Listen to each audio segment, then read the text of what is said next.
Gloire à Dieu. J'espère que vous allez bien, que vous avez passé un bon week-end, un long week-end pour certains. Que Dieu bénisse ceux qui ont travaillé pendant le week-end, parce qu'il y en a qui ont travaillé. Et que Dieu bénisse également tous nos jeunes qui étaient au camp de Pentecôte et qui sont revenus. Il y en a qui sont là. On veut ce feu. Merci de nous communiquer cette flamme.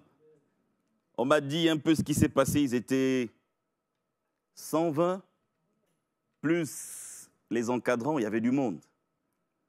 Mais on aime ça, qu'il y ait encore plus de monde. Amen. Mon pasteur disait souvent, mon formateur, il disait, il y a de bons problèmes. Je sais qu'il y a des capacités restreintes à Saint-Père, mais si ça déborde, c'est un bon problème. Donc que le Seigneur bénisse également cette œuvre de l'AEJ, que le Seigneur soit béni. J'aimerais partager avec vous une pensée qui est un thème qui est intitulé sous forme d'une question. Comment maintenir le cap quand tout nous pousse à abandonner? Comment on fait? Et je n'ai pas toutes les solutions, mais j'aimerais vous proposer un cheminement en m'appuyant sur la parole de Dieu et sur l'exemple de l'apôtre Paul en Acte 20. Je lis la parole de Dieu. Paul avait résolu de passer devant Éphèse sans s'y arrêter afin de ne pas perdre de temps en Asie, car il se hâtait pour se trouver, si cela lui était possible, à Jérusalem le jour de la Pentecôte. Cependant, de Milet, Paul envoya chercher à Éphèse les anciens de l'Église. Lorsqu'ils furent arrivés vers lui, il leur dit, « Vous savez de quelle manière, depuis le premier jour où je suis entré en Asie, je me suis sans cesse conduit avec vous, servant le Seigneur en toute humilité, avec larmes, et au milieu des épreuves que me suscitaient les embûches des Juifs. Vous savez que je n'ai rien caché de ce qui était utile, et que je n'ai pas craint de vous prêcher et de vous enseigner publiquement et dans les maisons, annonçant aux Juifs et aux Grecs la repentance envers Dieu et la foi en notre Seigneur Jésus-Christ. » Le verset 22, qui sera le cœur même de notre exhortation. « Et maintenant, voici, lié par l'Esprit, je vais à Jérusalem, ne sachant pas ce qui m'y arrivera, seulement de ville en ville. L'Esprit Saint m'avertit que des liens et des tribulations m'attendent.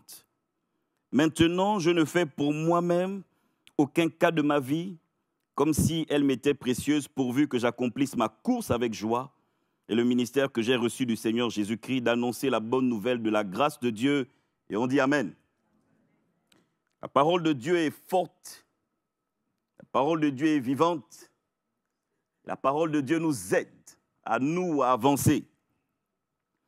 L'apôtre Paul a passé 3 années formidables à Éphèse et là, il est parti d'Éphèse pour plusieurs raisons. Je ne vais pas, vous pouvez relire les textes avant. Mais il a des recommandations pour les anciens d'Éphèse. Et de là où il est, de Milet, il demande aux anciens de le retrouver à Milet, les anciens de l'église d'Éphèse, pour leur donner des recommandations. L'apôtre Paul sait qu'il doit aller à Jérusalem et que là-bas, ça va être difficile pour lui. Mais il y va quand même. Et il va avoir cette expression, et maintenant voici, lié par l'Esprit, je vais à Jérusalem. Il y aura des tribulations, il y aura des angoisses, ce sera difficile, mais je vais à Jérusalem. Et on va s'appuyer dessus pour répondre à notre première question. J'espère que vous avez retenu la question. Comment maintenir le cap quand tout nous pousse à abandonner? Et dans ce cas, c'est le cas de l'apôtre Paul. Il sait qu'il doit aller à Jérusalem. Mais il sait également que la marche sera difficile. Il va y avoir des prophéties, il va être averti par l'Esprit, mais il va poursuivre quand même. Ce n'est pas de la témérité. mais c'est une forme de confiance.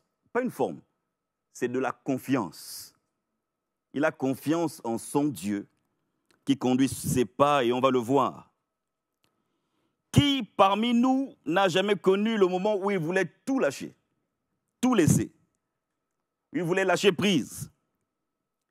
Où la fatigue, la peur, les oppositions, l'incertitude semblent nous détourner de notre engagement ou de notre foi. Qui n'a jamais connu ce moment de faiblesse où il a envie de reculer, il a envie de laisser, où il est engagé mais il veut reculer, il veut prendre du recul pour... Et même dans la vie de tous les jours, il veut reculer. Et même des fois, il y a des moments où on a l'impression d'être embourbé. Et on veut prendre du recul. Qui n'a jamais connu cela? Ou même dans l'œuvre de Dieu, on se questionne. Même dans notre présence, dans le ministère, moi, ça m'est arrivé à plusieurs reprises. Je vais être honnête avec vous. Dans le ministère, tu te dis, mais est-ce que je suis réellement à ma place? Est-ce que je dois réellement avancer? Vous savez, il y a des réponses que j'ai aujourd'hui. 17 ans, 16 ans après que le Seigneur m'ait parlé. C'est long, 16 ans. Il y en a, je pense qu'ils attendent encore depuis 30, 40 ans. Et ils doivent dire, lui, 17 ans, 16 ans, ce n'est pas aussi long que ça. Et des fois, on est dans des attentes interminables. Et on se dit, peut-être qu'il faut que je me détourne et autres. Mais dans ce passage de Acte 20, l'apôtre Paul nous offre un témoignage de persévérance. Et il nous dit que ce n'est... Enfin, il nous montre la condition dans laquelle il a pu avancer. La condition dans laquelle il a pu maintenir le cap. Et elle se résume en 3 mots, quelques mots. C'est lié par l'Esprit. Qu'il est allé vers Jérusalem alors qu'il avait des difficultés, des souffrances qui l'attendaient. Il a maintenu le cap malgré cela. Et lorsqu'on lit la fin de l'histoire, on se rend compte que Dieu l'a réellement conduit à Jérusalem. Lorsque vous lisez la fin et comment il a continué à témoigner, même lorsqu'il a été emprisonné et lorsqu'il est sorti, l'œuvre de Dieu a continué à se faire par Paul dans la prison. On réalise que Dieu était avec lui et qu'il était réellement lié à l'Esprit. Et oui, et ce soir, j'aimerais à la lumière de ce texte qu'on réponde à cette question. Comment tenir ferme et maintenir le cap quand tout autour de nous nous pousse à abandonner? Des fois, nos yeux nous trompent, nos sens. Et on a envie d'abandonner. Mais ce texte de l'apôtre Paul, ce texte de Actes, nous apprend que c'est lié par l'Esprit que Paul a réussi, qu'il arrive à maintenir le cap. C'est attaché à l'Esprit. Et on va voir d'autres versets bibliques, mais je peux le dire maintenant, c'est conduit par le Saint-Esprit.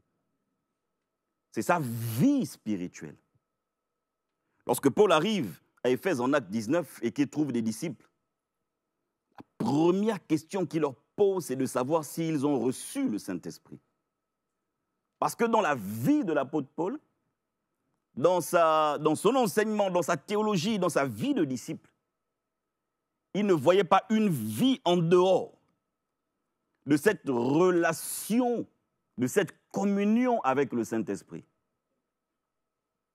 Et il va prier pour eux, ils vont dire qu'on n'a même pas entendu dire qu'il y a un Saint-Esprit. Il va prier pour eux, ils vont être remplis du Saint-Esprit, ils vont parler en d'autres langues. Vous pourrez lire en Acte 19 et de là va naître témoignage, une base missionnaire importante qui va se déployer dans toute l'Asie mineure et qui va se déployer jusqu'au-delà.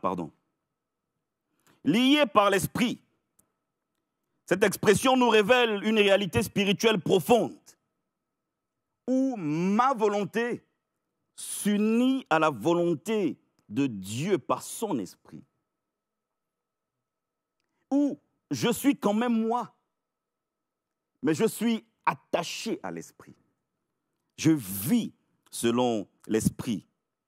Je suis conduit par l'Esprit.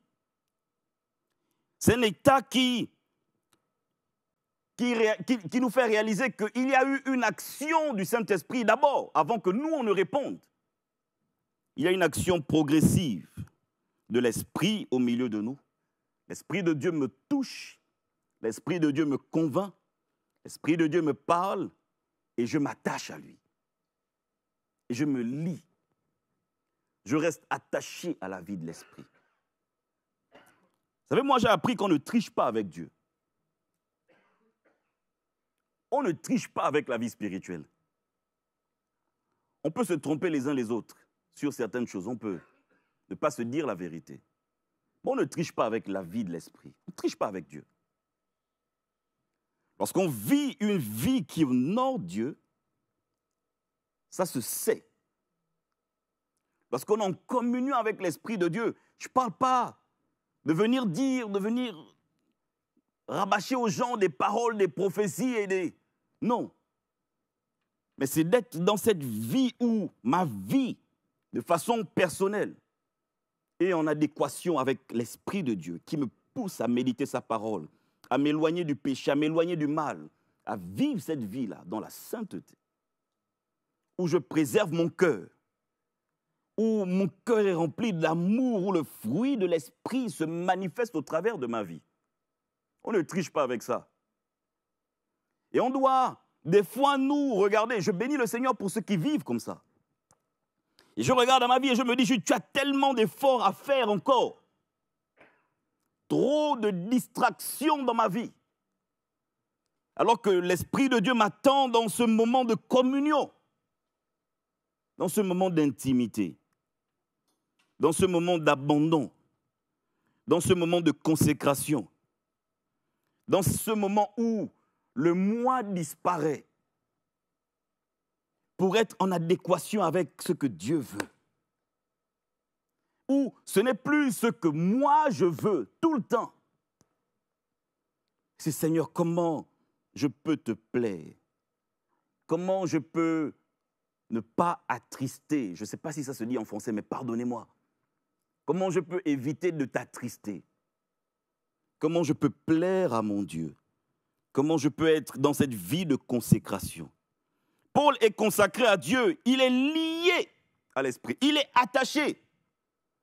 Et ce mot-là, le déo, qui est traduit par lié, c'est un verbe qui nous parle également de cette contrainte. On n'aime pas ce mot, mais lié par l'Esprit, c'est aussi de dire « je ne fais pas tout ce que je veux ». Et ça, c'est difficile. Nous sommes des êtres humains. Moi, je bénis le Seigneur pour tous ceux qui sont tout le temps obéissants à Dieu. Soyez bénis. Levez la main, on va acclamer pour vous dans la salle, non? Il n'y a pas quelqu'un qui dit, moi je suis toujours obéissant à Dieu, on va applaudir pour vous. Il n'y a pas un, non? Je regardais un peu ici, personne ne lève la main, non. Parce qu'on réalise qu'on est humain et que des fois on...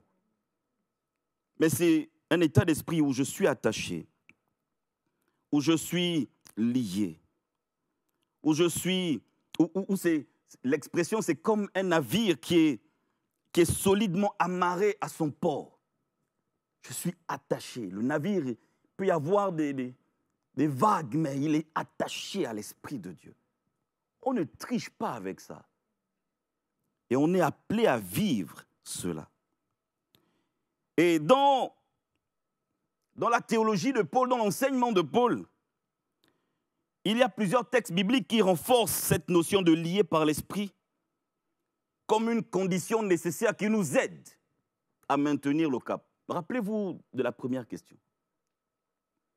Comment maintenir le cap lorsque tout autour de nous nous pousse à abandonner? Et une des réponses de l'apôtre Paul, c'est il n'abandonne pas, il maintient le cap parce qu'il est lié à l'Esprit. Parce qu'il est attaché à l'Esprit. Et cette notion va revenir, soit de façon directe, soit de façon indirecte, dans plusieurs textes de la Bible, écrits par l'apôtre Paul. En Romains 8, au verset 14, on le connaît bien ce texte, qui parle de ceux qui sont conduits par l'Esprit de Dieu, qui sont fils de Dieu. Romains 8, 14. Ici, il montre que la direction divine par l'Esprit devient également une marque de filiation spirituelle pour maintenir le cap. Si j'accepte, car tous ceux qui sont conduits par l'Esprit de Dieu sont fils de Dieu, je maintiens le cap parce que je suis conduit par l'Esprit de Dieu. En Galates 5, verset 18, vous le connaissez également, si vous êtes conduit par l'Esprit de Dieu, vous n'êtes pas sous la loi. Galates 5, verset 18, est-ce que vous pouvez m'afficher les versets dès que vous pouvez, s'il vous plaît?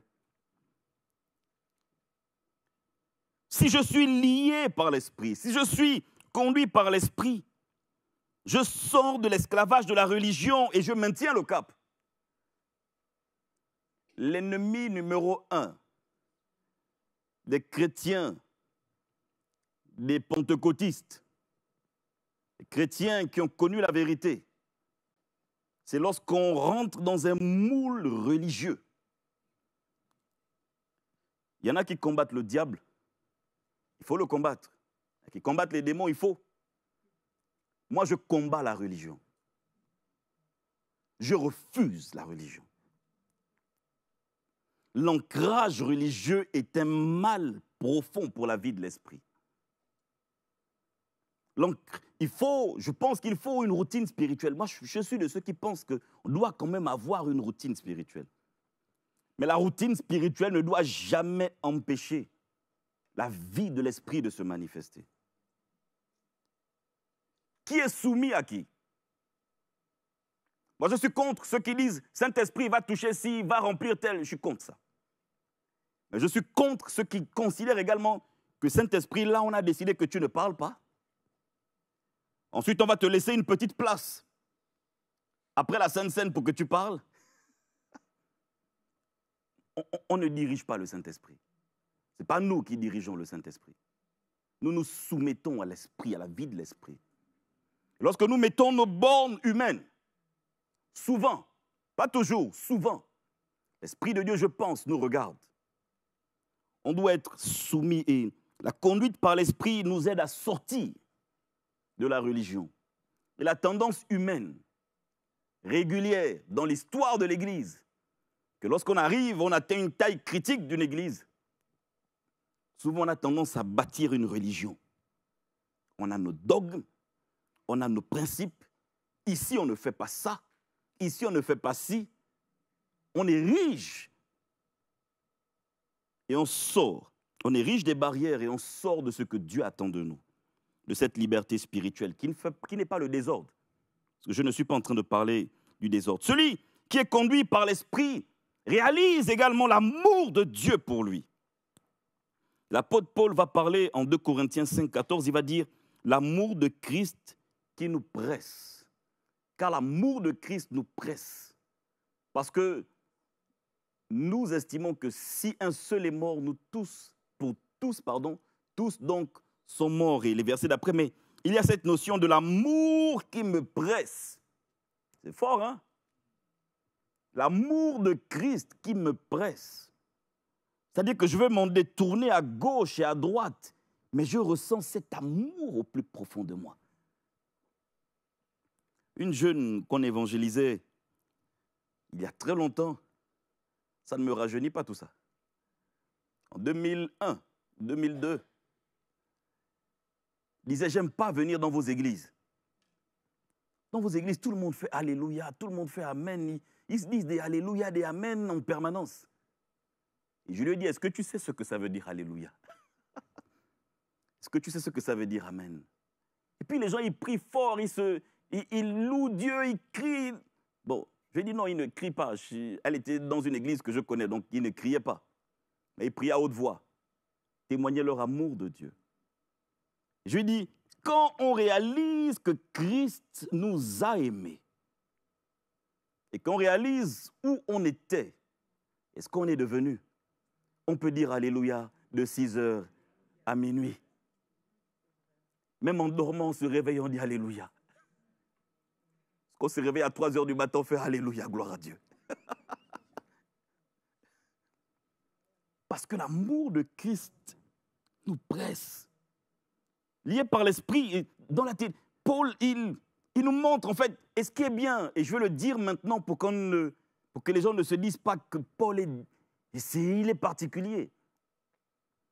Parce que ce que Paul dit en acte 20, il l'a appris. Entre sa conversion en acte 9 et acte 20, il y a plus de 15 ans qui se sont écoulés. Ce qu'il disait en acte 9 et qu'il fuyait lorsqu'il y avait des épreuves et qu'il se cachait autre, on voit que progressivement il a appris. Progressivement il a mûri.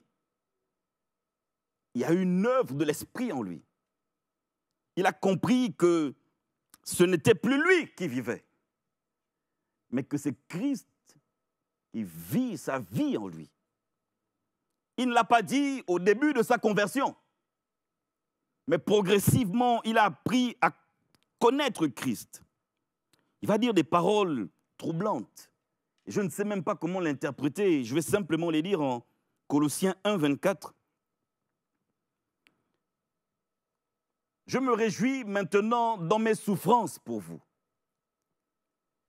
Et ce qui me manque aux souffrances de Christ, je l'achève en ma chair pour son corps qui est l'Église.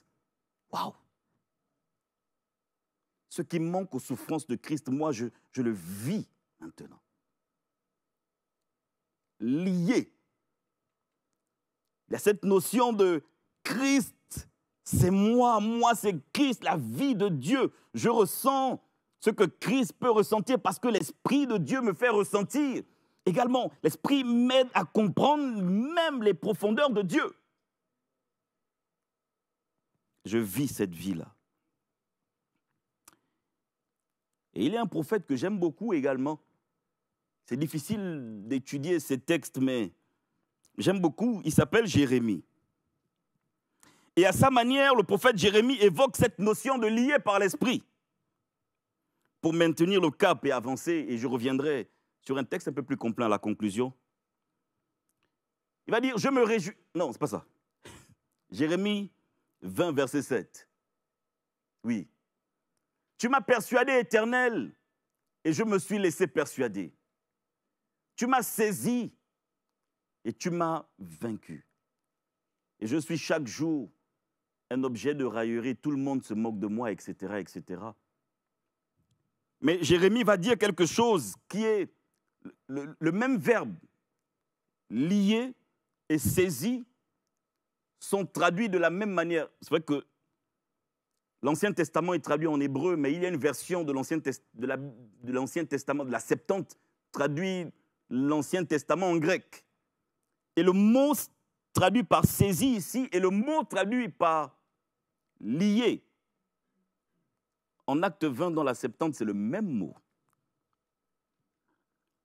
Tu m'as séduit, Éternel, je me suis laissé séduire.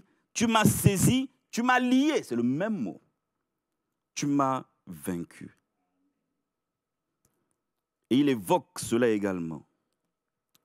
Nous avons vu certaines notions importantes. Saisi, conduit par l'esprit, lié par l'esprit, pressé par l'amour de Dieu, consacré à Dieu. Vivre pour Christ et accepter certaines souffrances pour lui. Je ne sais pas si je vais le dire, ou j'espère que je n'ai pas supprimé cette partie. Oui, je pense que je vais le dire après. La souffrance n'est pas toujours un signe ou de piété ou de malédiction. Ce n'est pas parce que je vis un moment de souffrance que Dieu n'est plus avec moi. Ou ce n'est pas parce que je suis pauvre et que je souffre tout le temps que je suis forcément avec Dieu. Il faut faire attention. Il faut discerner cela. Et j'aimerais maintenant qu'on réponde à la question de départ. Comment maintenir le cap quand tout te pousse à abandonner? J'aimerais répondre à cette problématique en évoquant trois principes, en m'appuyant sur l'exemple de Paul lié par l'esprit dans nos textes de base. Comment ça se manifeste? Lié par l'esprit, il y a déjà cette notion d'être en communion avec l'esprit, d'être rempli de l'esprit, d'être dans la plénitude du Saint-Esprit. Mais comment cela se manifeste? Premier principe, celui qui est lié par l'esprit accepte de marcher dans l'incertitude sans perdre la foi. Paul va avouer, il va dire, je ne sais pas ce qui m'y arrivera. Au verset 22 de Acte 20,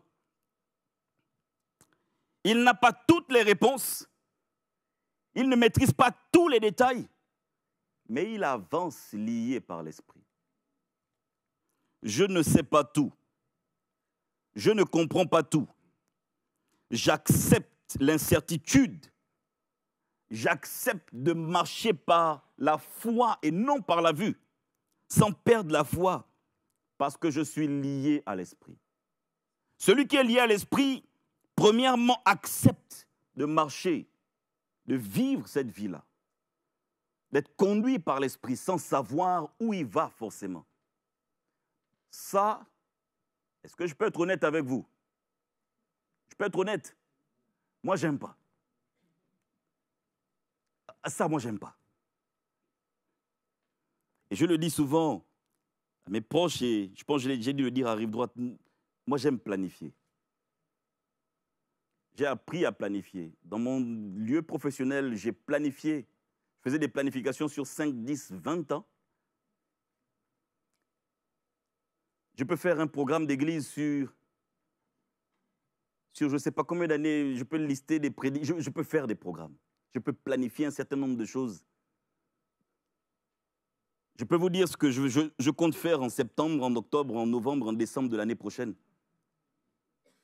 Ce que j'espère faire, je vais dire ça comme ça. Mais là, et c'est là où Dieu me challenge. C'est là où le ministère et ma foi est challengé. Je n'arrive pas à trouver la bonne expression en français, donc pardonnez-moi. C'est que Dieu me demande de marcher sans forcément savoir ce qui va se passer devant. C'est difficile. Mais celui qui est lié par l'Esprit accepte cela. Et cela devient normal. Enfin, pas forcément normal, mais il l'accepte. Je ne sais pas ce qui va arriver, mais je te suis. Il avance quand même s'il ne sait pas où il va, mais il avance parce qu'il sait qui l'appelle et qui le conduit. Une application pour nous, c'est n'attendons pas d'avoir toutes les garanties pour obéir à Dieu. Comme Abraham. En fait, je suis en train de dire ces choses et en même temps j'ai peur. Je tremble. Seigneur, pardon. Que ces paroles s'appliquent pour mes frères et mes sœurs, pas forcément pour moi.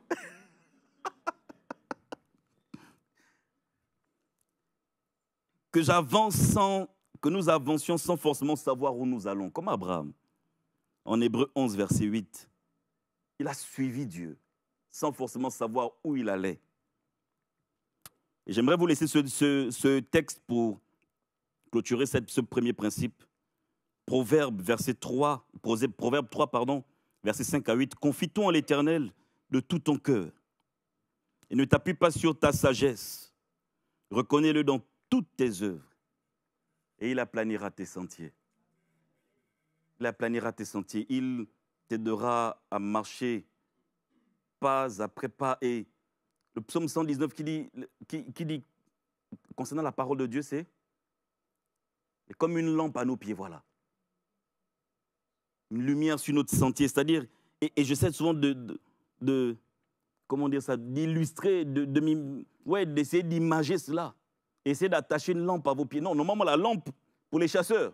J'espère qu'il n'y en a pas ici. La chasse est interdite en France. Bon, je parle pour nous où c'est ouvert de temps en temps.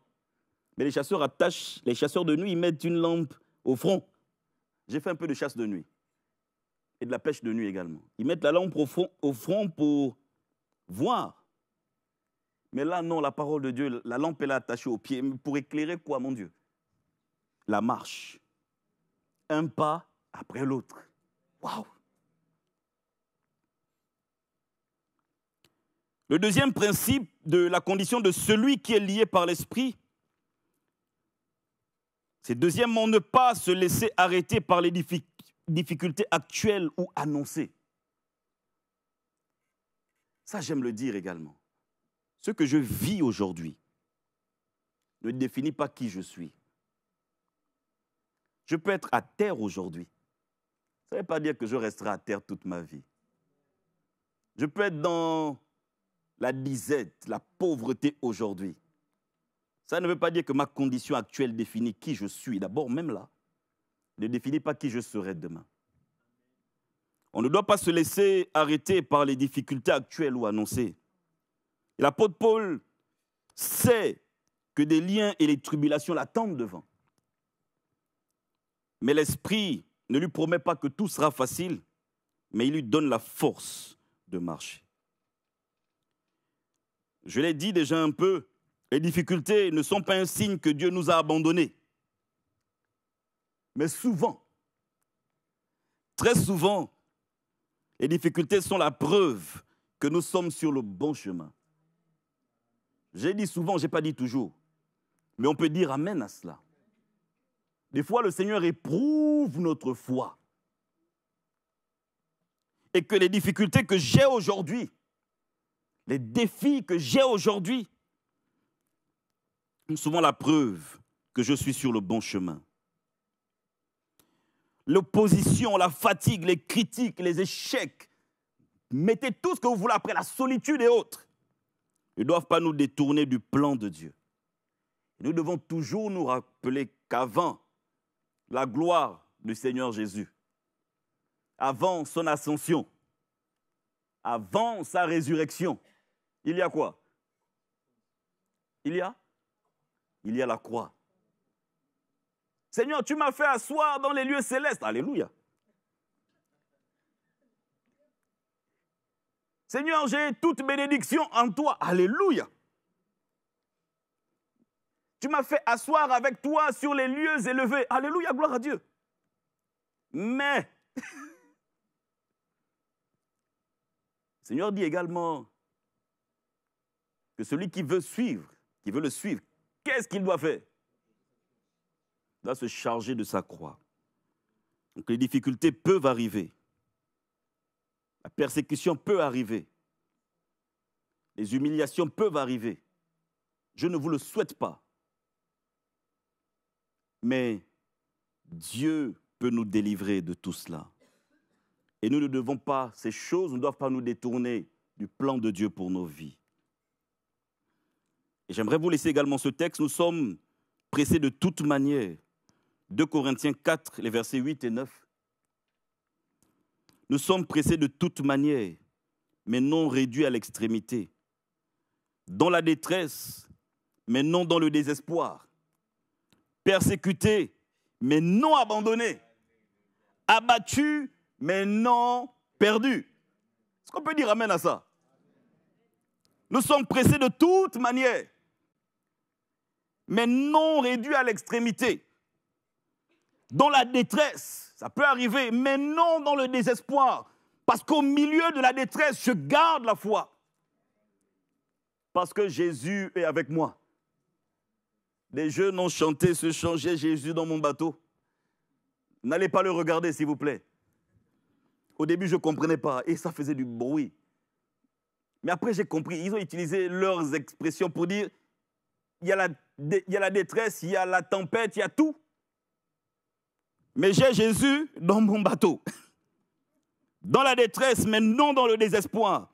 Persécuté. Persécuté, ça veut dire que autour de moi, les gens n'aiment pas ma foi et ils veulent me faire du mal. Et j'aime, mais non abandonné. Parce que le regard de Jésus est sur nous. Abattu. Parce que ça peut arriver que je sois abattu. Est-ce que je peux avoir le texte, s'il vous plaît? 2 Corinthiens 4. Abattu, mais non perdu. Waouh! Ces textes nous parlent. Et le dernier principe pour celui qui est lié par l'Esprit, quelle est sa condition? Qu'est-ce qui l'anime et qu'est-ce qui est au-dedans de lui? Comment il vit? Celui qui est conduit par l'Esprit garde les yeux fixés sur Jésus, sur la mission de Jésus et sur les promesses de Jésus. Je suis lié par l'Esprit, donc mes yeux sont fixés sur Jésus. Mes yeux sont fixés sur la mission de Jésus. Mes yeux sont fixés sur les promesses de Jésus. Et ce qui fait tenir l'apôtre Paul, c'est la mission. Il dit au verset 24 de Acte 20, « J'accomplirai jusqu'au bout la course. » Il ne regarde pas la souffrance, mais la couronne de gloire qui lui est réservée, à la récompense éternelle. Nous devons recentrer nos vies sur Dieu, sur l'appel de Dieu. Et nous devons garder nos yeux sur Christ, le chef et le consommateur de notre foi, selon Hébreux 12 au verset 2. J'aimerais vous laisser ce verset comme conclusion avant de faire la conclusion générale, comme conclusion à ce troisième principe. C'est l'apôtre Paul qui parle en Philippiens 3, versets 13 à 14. « Oubliant ce qui est en arrière, je me porte vers ce qui est en avant. » Je ne regarde pas ce qui est derrière. Je m'appuie sur ce qui est derrière. Je me sers. Ça me sert d'expérience.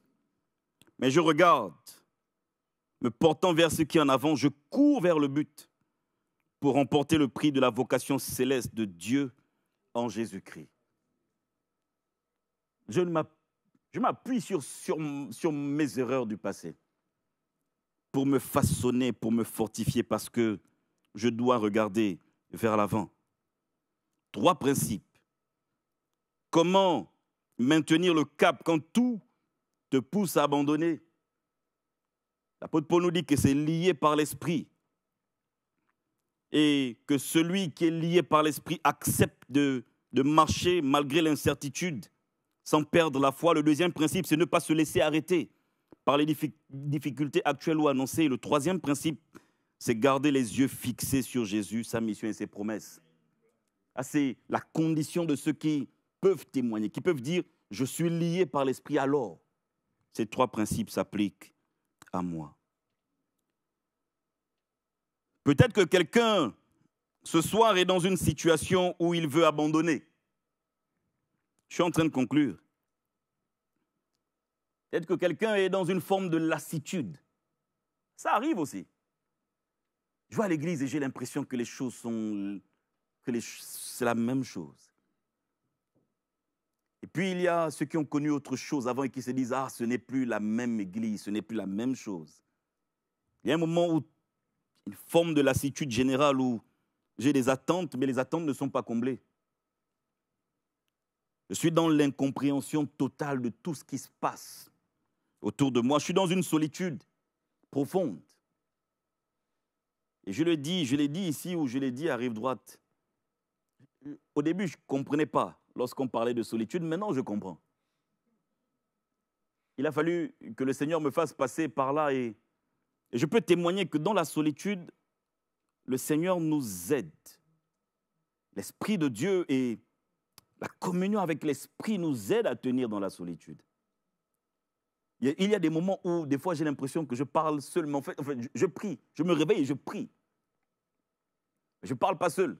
Ne vous inquiétez pas. Mais je ressens cette communion profonde avec le Seigneur. Et mon épouse le témoigne, je le témoigne, on est comme gardé par l'Esprit de Dieu. On est comme porté par l'Esprit. Il y a la solitude, il y en a qui le vivent très mal.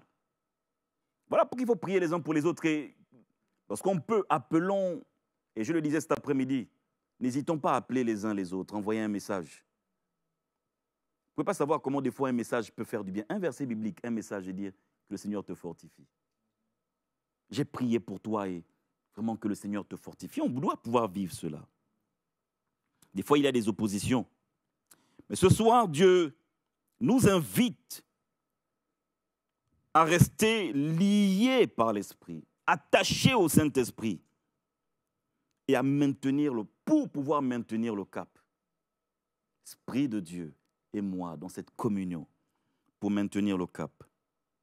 Nous devons nous souvenir que ce n'est pas la facilité du chemin qui prouve la volonté de Dieu, mais la fidélité dans sa voie. Vous savez, il y en a qui considèrent que quand Dieu comment dire ça? La volonté de Dieu, c'est que les choses se passent forcément, les anglophones disent de façon smooth. Là, Dieu est là, c'est smooth. C'est vrai. Et puis des fois, on peut passer par le désert, sortir d'Égypte. Et ce n'est pas forcément, mais Dieu conduit et Dieu est là. Souvenons-nous également que ce n'est pas l'absence d'obstacles qui valide qu'on est dans le plan de Dieu ou pas, mais c'est la présence de l'Esprit de Dieu à nos côtés. Voilà pourquoi on doit tout faire pour plaire à l'Esprit de Dieu, pour ne pas attrister l'Esprit de Dieu et vivre, alimenter notre vie spirituelle par la méditation de la Bible, par des hymnes, des cantiques spirituels, par des psaumes, des hymnes, oui, et des cantiques spirituels, par cette vie-là, par des chants, par une adoration profonde, par une vie qui adore Dieu. Et j'aimerais nous laisser un texte qui renforce également cette idée de lier par l'Esprit et qui nous aide à avancer et à maintenir le cap. J'ai lu une partie tout à l'heure et j'aimerais lire la suite. J'ai fait le parallèle entre ce que dit Jérémie, le prophète Jérémie, et ce que dit l'apôtre Paul. Jérémie 20, les versets 7 à 9, il dit « Tu m'as persuadé, Éternel, et je me suis laissé persuader. Tu m'as saisi, tu m'as vaincu. Et je suis chaque jour un objet de raillerie, tout le monde se moque de moi. » On l'a lu tout à l'heure. « Car toutes les fois que je parle, il faut que je crie à la violence et à l'oppression. » Jérémie, c'était difficile parce qu'il parlait à un peuple, le peuple était endurci, mais il fallait qu'il continue le ministère. C'était difficile. Il avait envie d'arrêter, mais il ne pouvait pas. Et la parole de l'Éternel est pour moi un sujet de probre et de risée chaque jour. Le verset 9 est particulier, c'est un verset que j'aime beaucoup. Si je dis, je ne ferai plus mention de lui, je ne parlerai plus en son nom, il y a dans mon cœur comme un feu dévorant riche, un feu qui consume mais ne brûle pas, comme un feu dévorant qui est enfermé dans mes os. Je m'efforce de le contenir, mais je ne le puis. Il est lié par l'Esprit. Il y a comme cette flamme au-dedans de lui qu'il alimente. Et il y a des oppositions terribles. La vie de Jérémie est compliquée. Moi, je n'aimerais pas vivre un ministère comme celui de Jérémie. Tu parles à des gens qui ne t'écoutent pas, mais il faut continuer à parler. À un moment, il dit « j'arrête », mais il ne peut pas. Parce qu'il y a comme un feu dévorant qui est au-dedans de lui, qui est enfermé dans ses os. Je m'efforce de le contenir, mais je ne le puis. J'aimerais qu'on prie ensemble pour dire « Seigneur, aide-moi. Renouvelle mes forces, ravive la flamme qui était en moi. Raffermis ma foi. » Et qu'on décide également de ne pas reculer, de ne pas abandonner, de continuer l'œuvre, de persévérer, lié par l'Esprit. Que ce soit pour nous comme un objectif à atteindre. Je veux également que cette œuvre progressive se fasse en moi, que moi également je sois lié par l'Esprit. Et que je puisse dire comme Paul, j'avance, poursuis la course, lié par l'Esprit. Amen. Est-ce que ça vous va comme programme de prière? J'ai pris un peu de temps, mais je voulais poser ces choses dans nos cœurs. Et on peut prier en disant, Seigneur, aide-moi, renouvelle mes forces. Et surtout, si on était sur le point d'abandonner, comment maintenir le cap quand tout nous pousse à abandonner?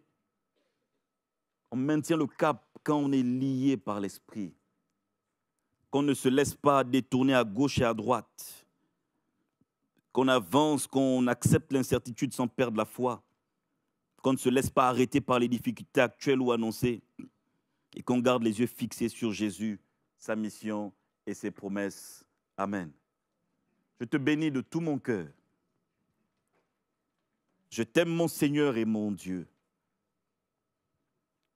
C'est vrai que ton amour nous presse. C'est vrai que nous réalisons ton amour, ta vie, ta grâce, ta joie.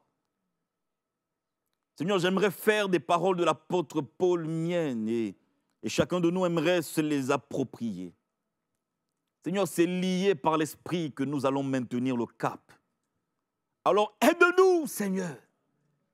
Comme tu l'as fait pour Paul, Seigneur, que chacun de nous, de façon progressive, s'attache au Saint-Esprit. Que chacun de nous, de façon progressive, réalise, Seigneur Jésus, réalise l'importance, la vitalité. Seigneur, réalise que c'est vital d'être en communion avec le Saint-Esprit. Chacun de nous réalise, Seigneur, on ne veut pas aller à gauche ou à droite, mais nous voulons être attachés. Nous voulons être maintenus. Nous voulons être saisis, conduits par le Saint-Esprit. Fais-nous grâce, Seigneur, s'il te plaît. Et si quelqu'un était sur le point d'abandonner, relève mon frère, relève ma soeur. Si quelqu'un était sur le point de tout laisser, viens faire ton œuvre dans nos cœurs et dans nos vies. Et que ta grâce se répande sur nous, Seigneur Jésus. Qu'il y ait des vagues d'eau vive, que chacun de nous se connecte à la source. Se connecte à la source. Et que des vagues d'eau vive, Seigneur, viennent nous submerger. Que le Saint-Esprit prenne sa place dans la vie de chacun. Que le Saint-Esprit prenne sa place dans la vie de chaque croyant. Viens redynamiser notre foi. Viens nous éloigner des dogmes. Viens nous éloigner de la religion. Et aide-nous à vivre, Seigneur, selon l'Esprit, dans ce discernement spirituel qui vient de toi. Nous ne voulons pas négliger l'action de l'Esprit. Je te bénis, Seigneur, pour l'action du Saint-Esprit au milieu de nous, pour les œuvres de l'Esprit au milieu de nous. Mais nous voulons, Seigneur, que cela prenne encore plus d'ampleur et d'importance dans nos cœurs. Alors baptise-nous du Saint-Esprit et remplis-nous de toi. Seigneur, et que nous allions jusqu'à la plénitude, que les dons spirituels nous soient communiqués et que la grâce de Dieu se répande au milieu de nous. Sois béni, Père, pour ce que tu fais. Dans le nom de Jésus, Amen. Que quelques